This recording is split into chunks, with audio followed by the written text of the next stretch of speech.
6 hours later. Tomorrow, the next day.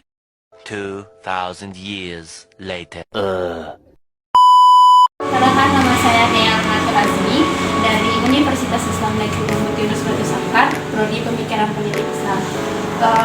Tujuan Dea kesini untuk mewawancarai Bapak terkait dengan isu-isu atau hal-hal yang ada di sekitar Partai Nasdem ini. Mungkin sebelumnya Bapak bisa memperkenalkan diri Bapak, nama Bapak dan jabatan Bapak di DPP Partai Nasdem ini. DPD, Pak. Kita kalau Nasdem itu tingkat kabupatennya DPD. Oke, makasih ya atas perkenalan kunjung ke Partai Nasdem. Kalau saya di lingkungan Partai Nasdem ini, kalau nama lengkap ya, aku John kebetulan saat ini dipercaya sebagai sekretaris Bapilu. Bapilu itu adalah Badan Pemenangan Pemilu Partai. Dan di Nasdem sekretarisnya saya, dan juga dipercayakan menjadi Ketua Badan Hukum Partai Nasdem Kabupaten Bogor, juga merangkap sebagai Kepala Sekretariat Partai Nasdem. Mungkin ke pertanyaannya ya Pak. Boleh, Bang. Mungkin apa saja sejarah yang bisa terbentuk Partai Nasdem di DPD Nasdem Tanah ini?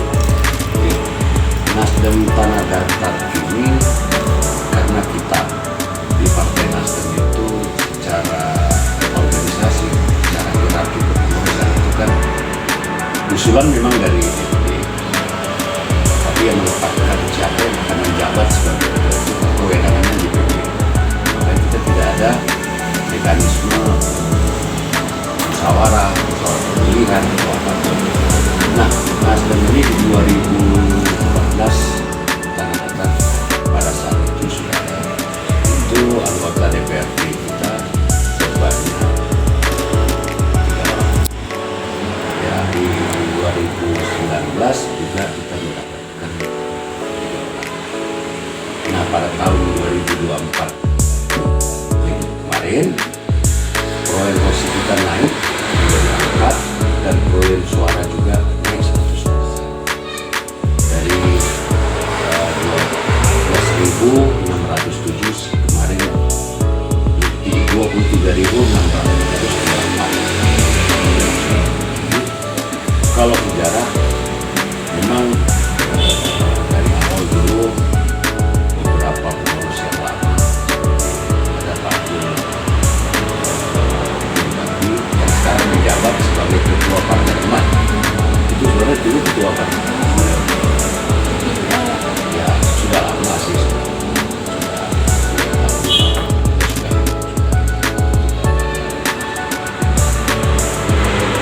Mungkin ada nggak Pak upaya dari Partai Nasdem ini untuk biar eksis terus gitu di kalangan masyarakat atau daerah gitu Pak? Oke, tentu kalau pertanyaannya apa ya, Ya Pak. pertanyaannya seperti itu kan jawabannya luas nih. Iya Pak. Nah, jadi kita nah, Partai Nasdem itu sistemnya kaderisasi. Jadi setiap kader kita itu memang ditugaskan untuk mensosialisasikan kepada masyarakat, ini loh Partai Nasdem, ini kegiatan. Makanya Nasdem juga punya kelembagaan di luar dari struktur, yaitu seperti badan atau sayap. Nah, kita punya Badan Penanggulangan Bencana yang kemarin waktu Galudo kita juga eksis, dan juga ada tim rescue, ada Garluka.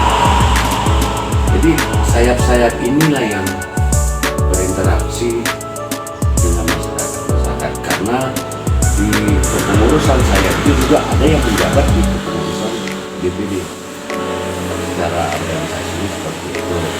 Nah, tentu menjadi tolak ukur keberhasilan kita itu salah satu contoh perolehan hasil pemilu kemarin. Di 2019 perolehan suara kita hanya 12.607. Di 2024 perolehan suara kita 23.608. Itu kan 100%. Nah itu kerjasama kolaborasi kepengurusan yang ada saat dijabat oleh Pak Syafrian yang kemarin menjabat sebagai wakil bupati. Artinya kita tidak menyampingkan pengurus-pengurus yang lama atau sumbangsi dari ketua yang lama. Nah, pemantapan itulah kita lakukan pada saat sekarang ini DPD Partai Nasdem dijabat oleh Pak Syafrian. Itu yang kita lakukan. Tapi seperti yang sampaikan, kita juga akan merangkul kaum muda atau kaum milenial untuk memberikan kegiatan-kegiatan dan fasilitas untuk silakan gunakan dan manfaatkan kantor DPD Nasdem ini rapat, itu sumbangsi kita terbuka, kita fasilitas punya apa salahnya kan jadi manfaatkan itu sumbangsi kita dan kiprah kita untuk masyarakat. Itu tidak menutup kemungkinan silakan mau elemen dan unsur masyarakat apapun akan bebas. Dia harus kasih tahu kita. Itu perlu itu nggak sih Pak? Kayak ada surat dari pihak yang mau. Iya, secara formal ini kan tunjukkan ke DPD mau kegiatannya apa. Mungkin apa saja sifat dasar ideologi yang ada di Partai Nasdem ini Pak? Kalau ideologi itu ya itu semuanya sama Pak. Ideologi kan tetap Pancasila. Nah, tinggal anggaran yang membedakannya itu di anggaran dasar dan anggaran masing-masing partai. Nah, kalau di Nasdem itu ada namanya manifesto. Manifesto itulah kerangka atau batang tubuh dari Partai Nasdem. Dalam kita setiap kegiatan ataupun setiap program mengadopsi apa yang tercantum dalam manifesto. Ya, badan kita lihat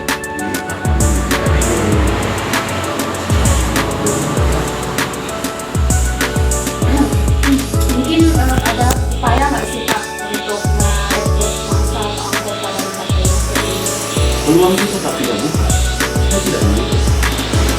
Artinya kalau memang dengan adanya kegiatan ataupun dengan adanya apa ya bentuk-bentuk sosialisasi ke masyarakat, kayak kemarin safari di dalam kegiatan kita itu ada namanya pembinaan politik ke masyarakat. Kita hadir, kita ikut. Jadi DPD Nasdem Tanah Datar ini setiap Ramadan memiliki program. Jadi itu yang kita lakukan. Nah kalau memang masyarakat yang berminat, silakan. Jumlah ini sudah banyak. Jadi bergabung ada juga katanya. Kita nggak tahu ya. Saya juga bertanya aku sebagai mantan dari ingin bergabung silakan. Kita nggak menutup kemungkinan dan tidak melihat siapanya.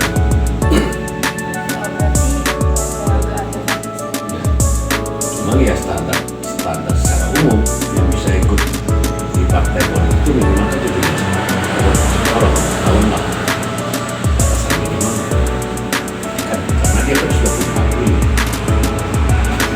Tapi pengkaderan tetap Tiap tahun ada itu nggak sih Pak?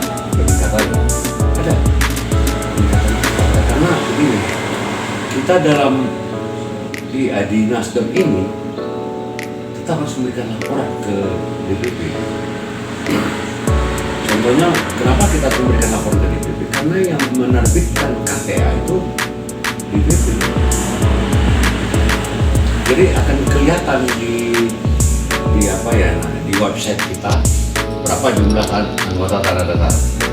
Nanti akan dibilang lagi berapa pengurus kader. Dia begitu sistem mekanisme. Jadi tidak menutup dia ingin Kami dari jurusan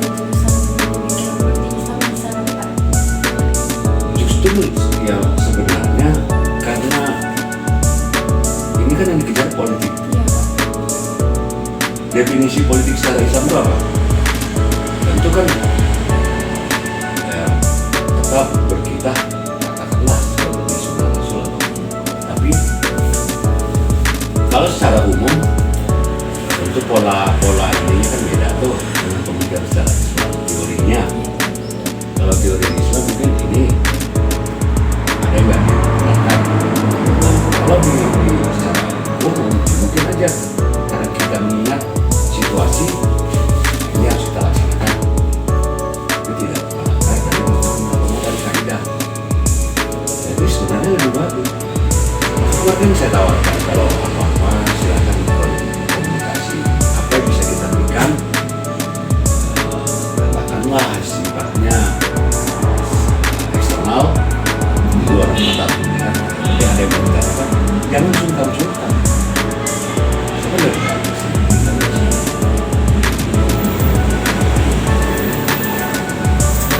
Mungkin selama berdirinya Taksa ini ada konflik nggak sih Pak? konfliknya apa nih? Ya konflik antar anggota bagaimana gitu Pak? Konflik ini bisa timbul kalau kepemimpinan itu tidak bersifat tegas. Kan begitu. Muaranya apa? Mudah-mudahan kalau di Nasdem hal yang wajar itu, hal yang wajar, perang berdebat, perang mulut itu hal yang wajar. Pendapat argumen, tapi tidak lari dari tadi realnya itu dari bahasa dari Nasdem. Kalau konflik untuk eksternal sama sekali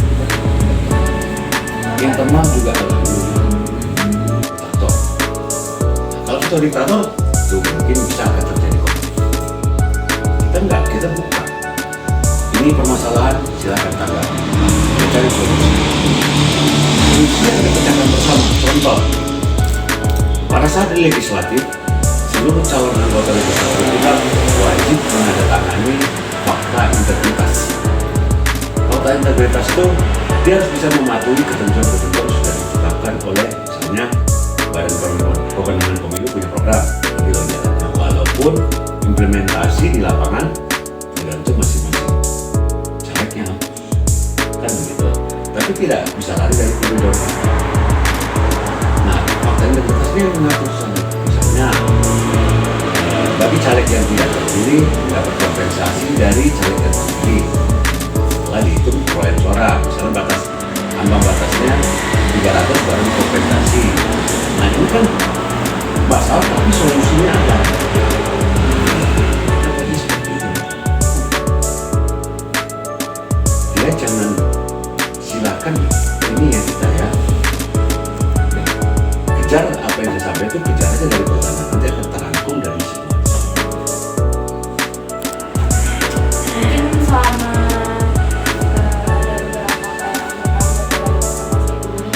terjun ke lapangan itu Pak, ada nggak sih isu-isu atau realita yang terjadi di masyarakat itu tentang partai ini buruk atau gimana? Sampai hari ini, sampai kita ketemu ini ya, baik seluruh kader di tingkat ranting, kan DPRT sebutannya, kalau kecamatan DPC. Mudah-mudahan mereka tidak pernah membuat laporan ke kita ataupun menyampaikan adanya temuan tentang partai. Jadi untuk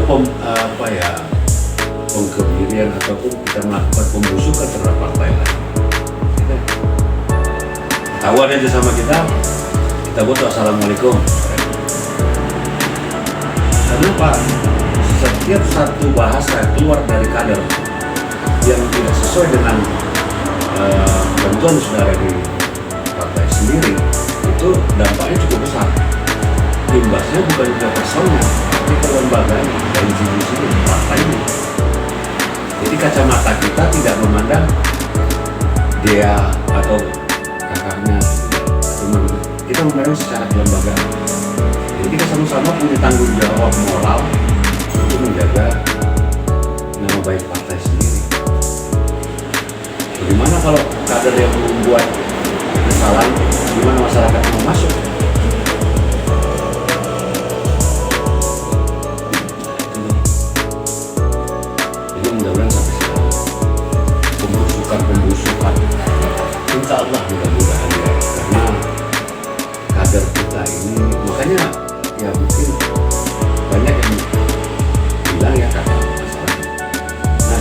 terbuka. Karena masyarakat lewat sini kadang mampir, silakan welcome. Siapa? Enggak.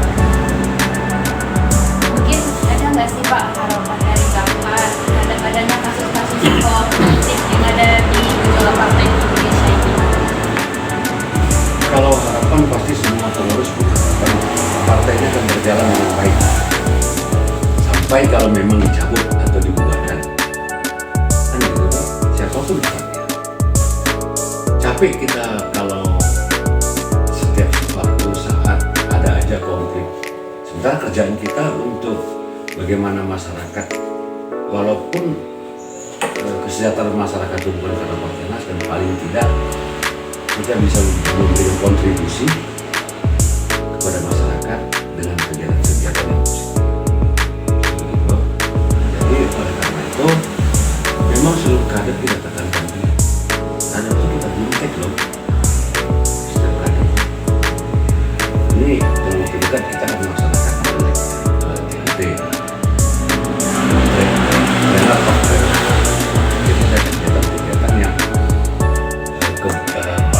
jiwa kebangsaan atau berkaitan sama lawan partai politik ataupun regulasi, tetap kita berikan bukan kader.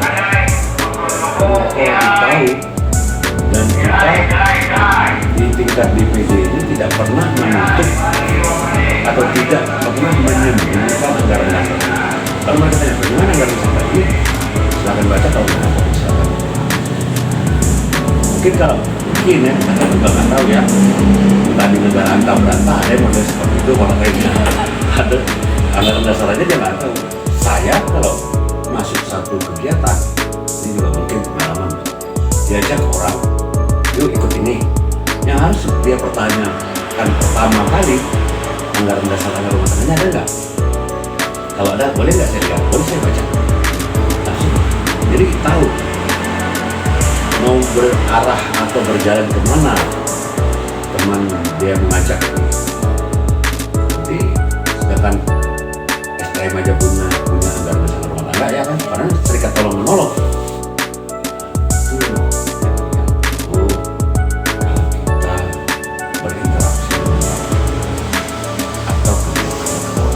Ataupun apapun itu. Kalau saya baca, kita telaah, yang maafnya biasa saya kan hukum. Itu kan saya kan. Oh ini. 6 hours later, tomorrow, the next day, 2,000 years later.